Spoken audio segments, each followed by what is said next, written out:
Mahkamah Konstitusi menolak permohonan Federasi Serikat Pekerja Pertamina Bersatu dalam pengujian Undang-Undang Badan Usaha Milik Negara yang mengatur privatisasi anak perusahaan BUMN. Demikian putusan Mahkamah Konstitusi dalam sidang pengucapan putusan yang dipimpin Ketua MK Anwar Usman.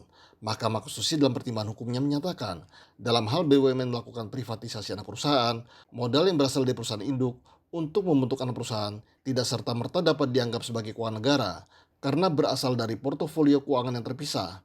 Dengan demikian, anak perusahaan yang dibentuk oleh perusahaan BUMN tidak dapat dikatakan sebagai BUMN karena modalnya tidak berasal dari keuangan negara, namun dari keuangan perusahaan induk yang pengelolaannya terpisah dari keuangan negara yang ditempatkan pada BUMN perusahaan induk.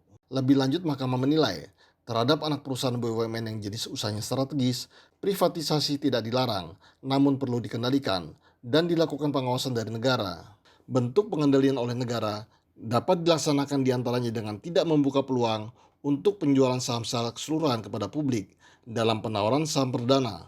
Terkait dengan kekhawatiran pemohon mengenai ketidakpastian hukum atau ketidakjelasan status karyawan dari perusahaan dan anak perusahaan BUMN yang melakukan privatisasi, Mahkamah berpandangan dalam melaksanakan privatisasi perlu diupayakan agar tidak terjadi pemutusan hubungan kerja.